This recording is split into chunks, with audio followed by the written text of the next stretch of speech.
ದುರ್ಯೋಧನನ ತಳಮಳ ಅಷ್ಟಿಷ್ಟಲ್ಲ ಅನ್ನುವಂಥ ರೀತಿಯಾಗಿ ಹೋಗಿದೆ. ಕೇವಲ ಪಾಂಡವರ ಪಕ್ಷದ ಒಂದು ಅನೀಕಿ ನೋಡಿದ ತಕ್ಷಣ ಇಷ್ಟರ ಮಟ್ಟಿಗೆ ತಳಮಳಗೊಳ್ತಾನೆ ಅಂದರೆ ಇನ್ನು ಮುಂದಿನ ಯುದ್ಧ ಹೇಗೆ ಮಾಡ್ತಾನೆ ಅನ್ನುವ ಪ್ರಶ್ನೆ ಎದುರಾಗತ್ತೆ. ಹಿಂದಿನ ಶ್ಲೋಕದಲ್ಲಿ ಪಾಂಡವರ ಪಡೆ ಇದ್ದಂಥ ವಿರಾಟ, ದೃಪದ ಮತ್ತು ಸಾತ್ಯಕಿ ತನ್ನ ಪಡೆಯಲ್ಲಿಲ್ವಲ್ಲ ಅನ್ನುವಂಥ ಆತಂಕವನ್ನು ದ್ರೋಣಾಚಾರ್ಯರ ಮುಂದೆ ತೋಡ್ಕೊಳ್ತಾ ಇದ್ದಾನೆ. ಇನ್ನೂ ಮುಂದುವರೆದಂತೆ ಅಧ್ಯಾಯ 1 ಶ್ಲೋಕ 5 ಇನ್ನಷ್ಟು ವೀರರ ಪಟ್ಟಿಯನ್ನು ಒದಗಿಸ್ತಾ ಇದ್ದಾನೆ. ಬನ್ನಿ ನೋಡೋಣ. ಶ್ಲೋಕ 5. ದೃಷ್ಟಕೇತುಶ್ಚೇಕಿತಾನಃ ಕಾಶೀರಾಜಶ್ಚ ವೀರ್ಯವಾನ್ ಪುರುಜಿತ್ ಕುಂತಿಭೋಜಶ್ಚ ಶೈಬ್ಯಶ್ಚ ನರಪುಂಗವಃ. ಈ ಒಂದು ಶ್ಲೋಕದಲ್ಲಿ ದುರ್ಯೋಧನ ಪಟ್ಟಿ ಮಾಡ್ತಿರುವಂತಹ ವೀರರ ಹೆಸರು ದೃಷ್ಟಕೇತು, ಚೇಕಿತಾನ, ಕಾಶಿರಾಜ, ಕೂಡಾ ಕಡುಗಲಿ, ಪುರುಚಿತನು, ಕುಂತಿಭೋಜನು, ಶೈಬ್ಯ, ಕೂಡಾ ಗಂಡುಗಲಿ. ಮೇಲ್ನೋಟಕ್ಕೆ ಈ ಶ್ಲೋಕದಲ್ಲಿ ನಾವು 6 ಮಂದಿ ವೀರರ ಹೆಸರನ್ನು ಮಾತ್ರ ಕಾಣ್ತೀವಿ. ಆದರೆ ಇಲ್ಲಿ ನಾವು ನೋಡಬೇಕಾದ್ದು ಕೇವಲ ಆ 6 ವ್ಯಕ್ತಿಗಳನ್ನಲ್ಲ.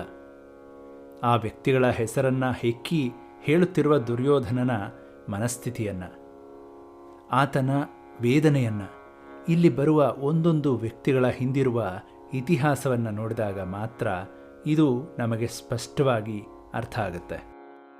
ಮೊದಲನೆಯದಾಗಿ ದೃಷ್ಟಕೇತು. ಈತ ಶಿಶುಪಾಲನ ಮಗ. ಶಿಶುಪಾಲನನ್ನು ಕೃಷ್ಣ ರಾಜಸೂಯ ಯಜ್ಞದ ಕಾಲದಲ್ಲಿ ಕೊಂದಿದ್ದ. ಇಂತಹ ಶಿಶುಪಾಲನ ಮಗ ಇಂದು ಪಾಂಡವರ ಪಕ್ಷದಲ್ಲಿ. ಇದು ದುರ್ಯೋಧನನ ಸಂಕಟ. ಚೇಕಿತಾನ, ಈತ ಕೂಡ ಸಾತ್ಯಕಿಯಂತೆ ಒಬ್ಬ ಯಾದವ ವೀರ. ಬಲರಾಮನ ಅನುಪಸ್ಥಿತಿಯಿಂದಾಗಿ ಈತ ಪಾಂಡವರ ಪಾಳೆಯ ಸೇರಿದ್ದ. ಮುಂದೆ ದುರ್ಯೋಧನ ಕಾಶಿರಾಜನ ಹೆಸರನ್ನು ಹೇಳ್ತಾನೆ. ಇಲ್ಲಿ ಕಾಶಿರಾಜ ಅಂದ ತಕ್ಷಣ ನಮಗೆ 2 ಕಾಶಿರಾಜರು ನೆನಪಿಗೆ ಬರ್ತಾರೆ. ಒಂದು ಕಡೆ ಸಂಗಮವಾಗಿರುವ 2 ನದಿಗಳು ಕಾಶಿ ನಗರವನ್ನು ವರ್ಣ ಮತ್ತು ಅಸಿ ಅನ್ನುವ 2 ಭಾಗವನ್ನಾಗಿ ವಿಂಗಡಣೆ ಮಾಡಿದೆ. ಅದೇ ಇಂದಿನ ವಾರಣಾಸಿ. ಈ 2 ಭಾಗದ ರಾಜರನ್ನು ಕಾಶಿರಾಜರು ಅಂತ ಕರೀತಾರೆ. ಒಬ್ಬ ದುರ್ಯೋಧನನಿಗೆ ಹೆಣ್ಣು ಕೊಟ್ಟ ಮಾವ ಮತ್ತು ಇನ್ನೊಬ್ಬ ಭೀಮಸೇನನಿಗೆ ಕಾಳಿಯನ್ನು ಕೊಟ್ಟು ಮದುವೆ ಮಾಡಿದವನು. ಭಾಗಶಃ ಇಲ್ಲಿ ಬರುವ ಕಾಶಿರಾಜ ಭೀಮಸೇನನ ಮಾವ. ಯಾಕೆ ಅಂದರೆ ದುರ್ಯೋಧನನ ಮಾವ ಹಿಂದೆ ಪೌಂಡ್ರಿಕ ಯುದ್ಧದಲ್ಲಿ ಕೃಷ್ಣಚಕ್ರದಿಂದ ಹತನಾಗಿರ್ತಾನೆ. ಇಲ್ಲಿ ನಾವು ಸೂಕ್ಷ್ಮವಾಗಿ ನೋಡಿದಾಗ ಕಾಶಿರಾಜನು ಕೂಡ ಪಾಂಡವರ ಪರವಾಗಿ ಹೋರಾಟ ಮಾಡ್ತಿದ್ದಾನೆ. ನನ್ನ ಮಾವನಾದ ಕಾಶಿರಾಜ ಇವತ್ತು ನನ್ನೊಂದಿಗೆ ಇಲ್ವಲ್ಲ ಅನ್ನುವಂಥ ಕಳವಳ ದುರ್ಯೋಧನನನ್ನು ಕಾಡ್ತಾ ಇದೆ. ಈ ಮೂವರನ್ನು ದುರ್ಯೋಧನ ವೀರವಾನ್ ಅಂತ ಕರೀತಿದ್ದಾನೆ. ಇಲ್ಲಿ ವೀರವಾನ್ ಅಂದರೆ ಅಪಾರವಾದ ಶಕ್ತಿ ತುಂಬಿರುವ ಕಡುಗಲಿಗಳು. ಮುಂದೆ ದುರ್ಯೋಧನ ಪುರುಜಿತ್, ಕುಂತಿಭೋಜ ಹಾಗೂ ಶೈಬ್ಯನ ಹೆಸರನ್ನು ಕೂಡ ಹೇಳ್ತಾನೆ. ಇಲ್ಲಿ ಪುರುಜಿತ್ ಮತ್ತು ಕುಂತಿಭೋಜ ಕುಂತಿ ದೇಶದವರು. ಮೂಲತಃ ಕುಂತಿ ಯಾದವ ವಂಶದವಳು, ವಸುದೇವನ ಸಹೋದರಿ. ಆಕೆಯ ಮೂಲ ಹೆಸರು ಪ್ರಥು ಅಂತ. ಆಕೆಯನ್ನು ಕುಂತಿ ದೇಶದ ರಾಜ ದತ್ತು ಪಡೆದಿದ್ದ.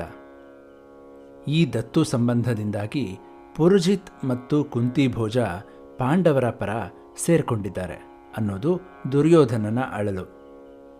ಇನ್ನು ಶೈಬ್ಯ, ಈತ ಶಿಬಿ ದೇಶದ ರಾಜ. ಈತನ ಮಗ ಕಾಡಿನಲ್ಲಿದ್ದ ದ್ರೌಪದಿಯನ್ನು ಅಪಹರಿಸೋಕೆ ಜಯದ್ರಥನಿಗೆ ಸಹಾಯ ಮಾಡಿದ್ದಕ್ಕಾಗಿ ಭೀಮಸೇನನಿಂದ ಕೊಲ್ಲಲ್ಪಟ್ಟಿದ್ದ. ಹೀಗಿದ್ದೂ ಕೂಡ ಶೈಬ್ಯ ಪಾಂಡವರ ಪಕ್ಷವನ್ನು ವಹಿಸಿದ್ದಾನೆ ಅಂತ ದುರ್ಯೋಧನ ತನ್ನ ಮನದಾಳದ ಅಳಲನ್ನು ದ್ರೋಣರಲ್ಲಿ ಪರಿತಪಿಸ್ತಾನೆ. ಈ ಮೂವರನ್ನು ಆತ ನರಪುಂಗವರು ಅಂತ ಕರೀತಿದ್ದಾನೆ. ನರಪುಂಗವ ಅಂತಂದರೆ ಗೂಳಿಯಂತೆ ನಡಿಗೆಯುಳ್ಳ ಗಂಡುಗಲಿ. ಅವರ ನಡಿಗೆ ಹಾಗೂ ನೋಟ, ವೈರಿಯ ಎದೆ ನಡುಗಿಸಬಲ್ಲದ್ದಾಗಿತ್ತು. ಇಲ್ಲಿ ಮಾನಸಿಕ ತುಮುಲಕ್ಕೊಳಪಟ್ಟ ಒಬ್ಬ ವ್ಯಕ್ತಿ ತನ್ನ ಹಿಂದಿನ ಘಟನೆಗಳನ್ನು ಮೆಲುಕು ಹಾಕಿಕೊಂಡು ಹೇಗೆ ಆತ್ಮಸ್ಥೈರ್ಯವನ್ನು ಕಳ್ಕೊಳ್ತಾನೆ ಮತ್ತು ಅದರಿಂದಾಗಿ ಹೇಗೆ ತನ್ನ ನಿಜವಾದ ಸಾಮರ್ಥ್ಯವನ್ನು ಮರೆತು ವರ್ತಿಸ್ತಾನೆ ಅನ್ನೋದನ್ನು ಸ್ಪಷ್ಟವಾಗಿ ಕಾಣಬಹುದು. ಇಂತಹ ಸ್ಥಿತಿಯಲ್ಲಿ ಯಾರೂ ಕೂಡ ಜಯವನ್ನು ಕಾಣೋಕೆ ಸಾಧ್ಯನೇ ಇಲ್ಲ. ಇಷ್ಟೊಂದು ಮಾನಸಿಕ ತುಮುಲಕ್ಕೆ ಒಳಗಾದಂಥ ದುರ್ಯೋಧನ ಮುಂದೆ ಏನು ಮಾಡ್ತಾನೆ ಅನ್ನೋದನ್ನು ನೋಡೋಣ ಮುಂದಿನ ಶ್ಲೋಕದಲ್ಲಿ. ಅಲ್ಲಿಯವರೆಗೆ ಎಲ್ಲರಿಗೂ ನಮಸ್ಕಾರ.